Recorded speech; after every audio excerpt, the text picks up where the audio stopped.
একদা এক গ্রামে গণেশ নামের এক চাষি বাস করত। সে ছিল খুবই সৎ ও ভালো মনের মানুষ এবং সে ছিল খুবই পরিশ্রমী।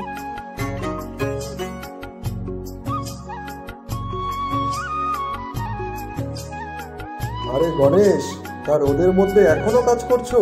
কি হবে এত পড়ে? আরে নিতাই, তা কি করব শুনি? সামনেই তো বর্ষাকাল আসছে, তার আগে ক্ষেতটা তো ভালো করে চষে নিতে হবে নাকি? হ্যাঁ হ্যাঁ, তা তো। তাহলে তা বলি, কি চাষ করবে বলে ভাবছো? দেখি, তবে ভাবছি ধান চাষই করব। ধান? হ্যাঁ গো, ধান। তা বীজ বপন করবে কবে? দেখি কবে করা যায়।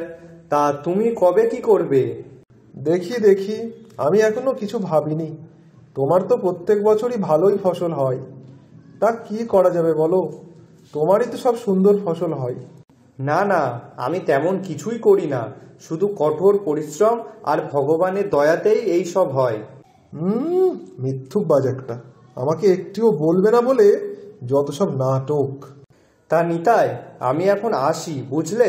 সকালে খাওয়া দাওয়া হয়নি, গিন্নি বাড়িতে বসে আছে হয়তো। ও আচ্ছা, ঠিক আছে, যাও যাও। আসি গো নিতাই, পরে কথা হবে। বউ বাড়িতে বসে আছে না তো ছাই, ওসব নাটক আমি তো আর বুঝি না।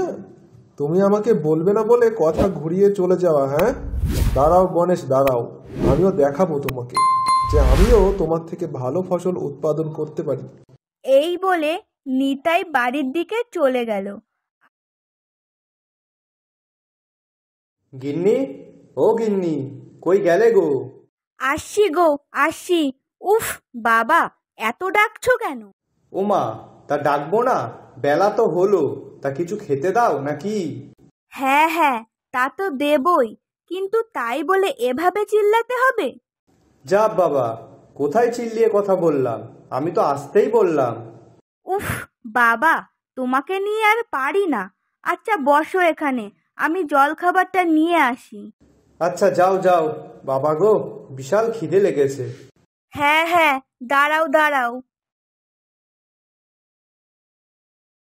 আচ্ছা বলি কি, এইবার আমাদের ফসলের কি খবর? খবরটা তো এখন আগে থেকে বলতে পারবো না, বৃষ্টির উপরে নির্ভর করছে গো। আমরা তো চাষি, তাই গিন্নি, বৃষ্টি যদি ভালো হয় তাহলে চাষিদের ফসলও তেমন ভালোই হবে। ও আচ্ছা, তাও তো ঠিক। হ্যাঁ গো গিন্নি। তা রান্নাটা কেমন হয়েছে? কিছু তো বললেই না। খুব ভালো হয়েছে গো গিন্নি, আমার তো ভীষণ খিদে লেগেছিল, পেটটা একদম ভরে গেল। ও আচ্ছা আচ্ছা, খাও। গিন্নি জানো তো, এবার আমাকে আরো ভালো করে পরিশ্রম করতে হবে, তাহলে ফসল ভালো হবে এবার।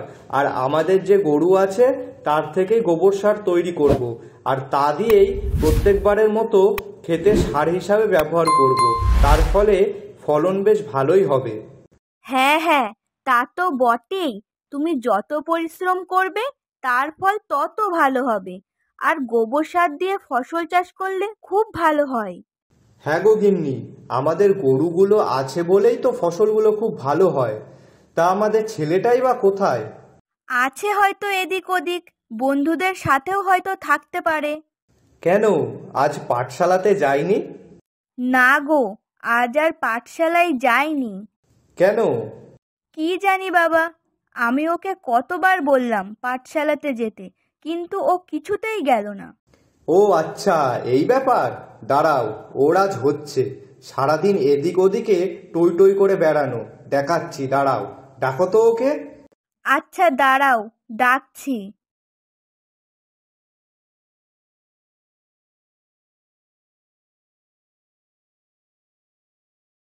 খোকা, আরে ও খোকা, কোথায় গেলি রে? তোর বাবা তোকে ডাকছে। আরে ছোট্টু, বলছি কি, তুই আমার খোকাকে দেখেছিস? হ্যাঁ কাকিমা, দেখেছি। ওই তো ওই দিকে আছে। কেন, ওকে কিছু বলতে হবে?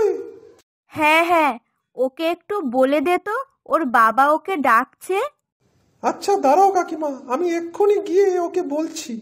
হ্যাঁ, তাড়াতাড়ি যা তো, আর শোন শোন, বলবি যেন এক্ষুনি চলে আসে, ওর বাবা কিন্তু খুব রেগে আছে। আচ্ছা কাকিমা। গণেশ ছিল খুব পরিশ্রমী একজন কৃষক, কিন্তু তার ছেলে ছিল একদম তার বিপরীত। সে ছিল খুবই অলস প্রকৃতির একজন।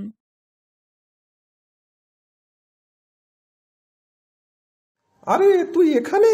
তোর মা ওদিকে তোকে ডাকছে। তোর বাবা কিন্তু খুব রেগে আছে তোর উপরে। কেন রে, আমি কি করলাম আবার যে আমার উপরে রেগে আছে? তা আমি কি জানি, তুই বাড়িতে গেলেই বুঝতে পারবি। আচ্ছা ঠিক আছে, যাই দেখি আমার কপালে আবার কি দুঃখ নাচছে।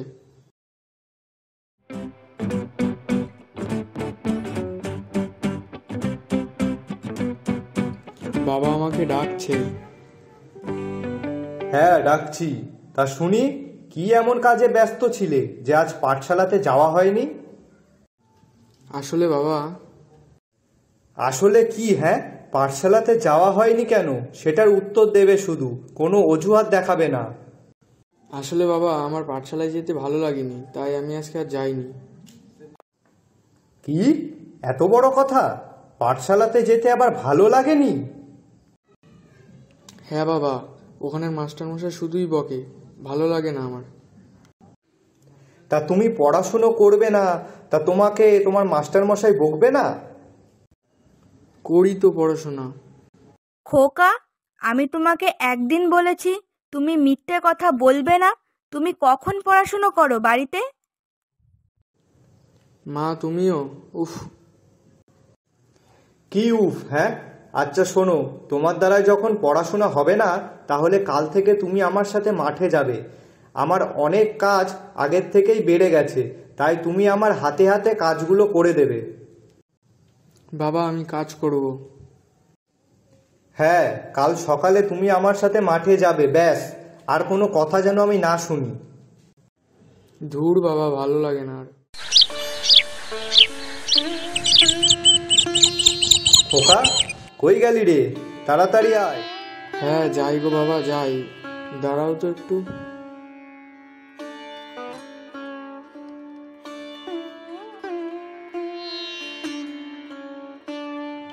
আসি গো মা। আচ্ছা যা বাবা, আর ওখানে গিয়ে বসে থাকবি না কিন্তু, বাবার হাতে হাতে কাজ করে দিবি, মনে থাকবে তো? হ্যাঁ হ্যাঁ মনে থাকবে। গিন্নি, আসি গো। আচ্ছা, যাও যাও।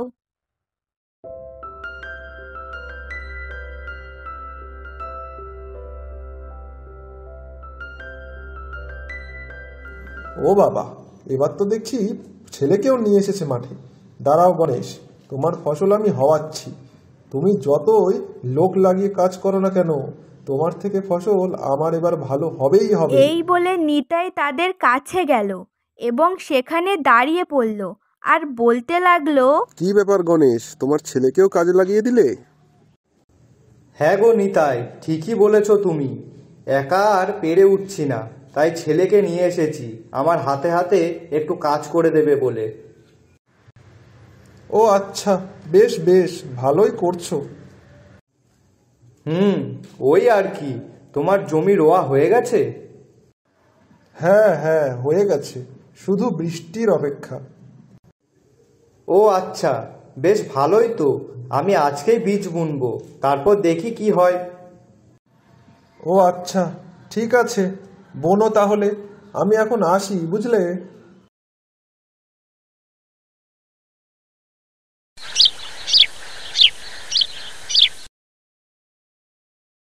আরে গণেশ, কি ব্যাপার তোর? এদিকে আয়, শুনে যা। হ্যাঁ কাকু, বলো। তা বলি, ভালো টালো আছিস তো? হ্যাঁ হ্যাঁ, এই চলে যাচ্ছে কোনো রকম। ও ও আচ্ছা, বেশ বেশ। তা মাঠে তো ফসল ভালোই হয়েছে। তা আমার এখান থেকে কিছু সার নিয়ে যা, ফসলে দে, দেখবি ভালো ফলন ধরবে। না না কাকু, ওইসব সার টার দিলে আমার ক্ষেত নষ্ট হয়ে যাবে গো। তাহলে ফসল আর ভালো হবে না। ফসলের জন্য এইসব কীটনাশক না ব্যবহার করাই ভালো। কি এত বড় কথা? আমি তোকে আরো সাহায্য করব বলে ডাকলাম, আর তুই কিনা বলছিস এসব না ব্যবহার করা ভালো। ঠিক আছে, যা তুই যা, যা ভালো বুঝিস তাই কর। হ্যাঁ কাকু, তুমি রাগ করো না, কিন্তু আসলে সত্যি কথা হলো আমরা যদি গোবর সার ব্যবহার করি ফসলের জন্য, তাহলে সেই ফসল সব থেকে ভালো হয়। আচ্ছা, যা যা, তুই যা ভালো বুঝিস তাই কর। তোর ক্ষেত, তুই যা বুঝিস তাই কর। হ্যাঁ গো কাকু, আসি তাহলে। এই বলে গণেশ সেখান থেকে চলে গেল। আর নিতাই তখন গণেশকে সেই সারের দোকানের নরেন কাকুর সাথে কথা বলতে দেখলো। আর নিতাই তখন মনে মনে ভাবতে লাগলো, ও আচ্ছা, এই ব্যাপার তাহলে গণেশ। এখান থেকে সার নিয়ে জমিতে দেওয়া হয়, এবারে বুঝলাম। না যাই, আমিও তাহলে এখান থেকেই সার নিয়ে জমিতে দেব, তাহলে আমার সব ফসল ওর থেকে ভালো হবে। কাকু, একটা ভালো সার দাও, যেটা দিলে আমার ফসল ওই গণেশের থেকেও অধিক গুণে ভালো হবে। আচ্ছা, দাঁড়াও বাবা, দাঁড়াও, দিচ্ছি তোমাকে। কাকু, এই সারটা ভালো হবে তো? হ্যাঁ হ্যাঁ, ভালোই হবে, তুমি নিশ্চিন্তে নিয়ে যাও। ঠিক আছে কাকু, আমার ফসল যেন ওই গণেশের থেকেও বেশি ভালো হয়। আরে হ্যাঁ হ্যাঁ, হবে। আমি তো ওকে এই সারটাই দেবো ভাবছিলাম, কিন্তু ও তো নিল না। এবারও বুঝবে ঠেলা। যখন আমার কথা শুনলো না, তখন দেখো তুমি ওর কি হয়। কিন্তু তুমি নিয়ে যাও, তোমার ফসল খুব ভালো হবে, ওর থেকে অনেক ভালো ফসল উৎপাদন হবে এই তোমার। শুনে নিতাই সেই কীটনাশক সার নিয়ে গিয়ে নিজের জমিতে দিল এবং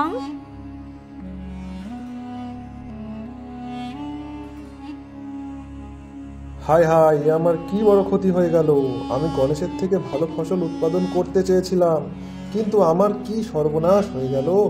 আমার তো সব ফসলই নষ্ট হয়ে গেল।